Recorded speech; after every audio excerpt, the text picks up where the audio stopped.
way to our hearts with a beautiful smile and spirits and sparks. See Amita with her incredible smiles. The toys did not capture her interest. She much preferred to talk. I heard stories of Ghosty, the peoples, and more. Each time we went for a walk. As the family kept on growing and the brother joined the brood, she learned the art of being the boss, because he always liked her mood. But concerned her auntie in Iceland, as the baby's arrival neared, she packed up a parcel for Greta Rún, for she fitfuls of jealousy feared.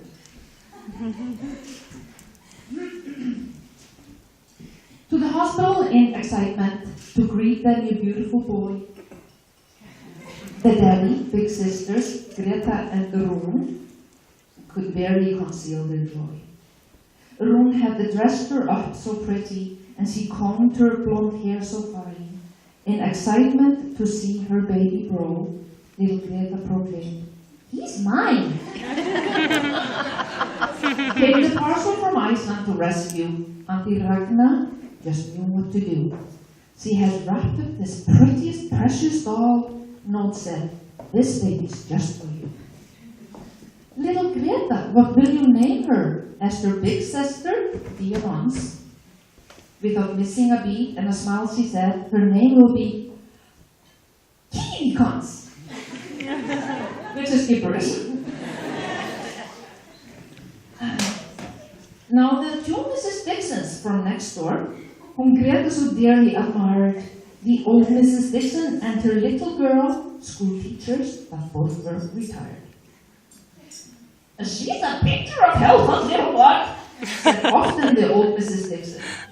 I'm sad to say they're long dead and gone. I swear these are no word of fiction. Little Greta, who loved to sing and dance to the Icelandic music a blasting, she would tear off her clothes and jump on the couch. Our endurance ever lasting. To make the story sweet and short, gymnastics became our salvation. All that energy had to be bridled and bound for our time together duration. After years of tumbling and jumping and such, much strength and endurance enhancing, a few broken bones often leaning on crutch, she decided to focus on dancing. She dove into it with her heart and soul and an incredible dedication. Mrs. Story, who helped fine-tune her goal, this art form became her vocation. Now she went to school in Riverview and enrolled in French immersion. With 3 languages, Icelandic, English, and French, she became good at communication. And Jenny and Whitney, her childhood friends, together they showed their caring when volunteering to their heart's content at the Clinic of Speech and Hearing. Little girls are made of sugar and spice, as Loretta and I can attest to. Sarah and Greta played together so nice. Was there anything cuter than these two? The years have moved and gone by fast. What became of our Princess of Charming? She moved to Toronto, and that was that. Left her parents in a state of alarming. But just up the street from Honest Ed, in an apartment with Daniel and Jen, they made this cozy little nest and promptly put it up the antenna. Greta's sister and Ogle with hair so red, quest for help she would never decline. As Salem of Greta often lovingly said, "She's my sweet little ray of sunshine." Long. Okay. What happened next is no surprise. Just use your imagination. Greta phoned me and said she had met this guy, sounded excited about this new relation. Her daddy and I were not so impressed. We were worried about our little princess. Well, terrified, as you might have guessed. Can you blame us? As truly as in fairness.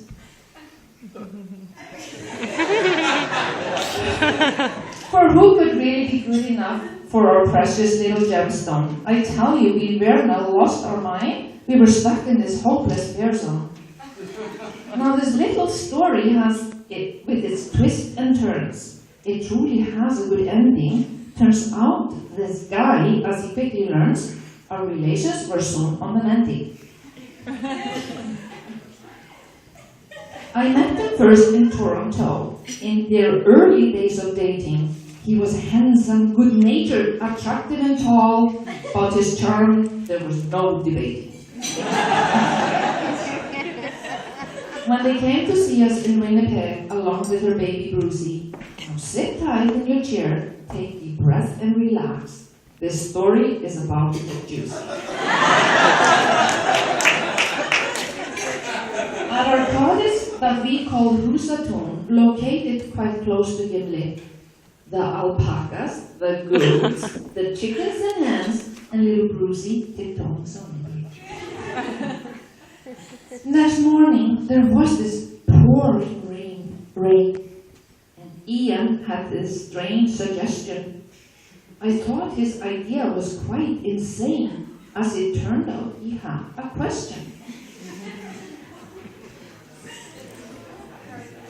He wanted with Greta to go to the beach, regardless of all that raining. Whatever, I thought I would hold up my speech. I stayed true to my Icelandic training. Andrea, Ivar, Sarah, Gunne, and I, so oblivious back in our cabin, playing cards, drinking coffee, relaxing and such, were immersed in some mindless gabbing. What happened next you will never believe. As the story slowly unraveled, I admit it's a little hard to conceive. I don't care how far you have traveled. On the beautiful beach of Lake Winnipeg, in the rain's relentless pouring, on his knees in the water all dripping wet, he confessed to his heartfelt adoring.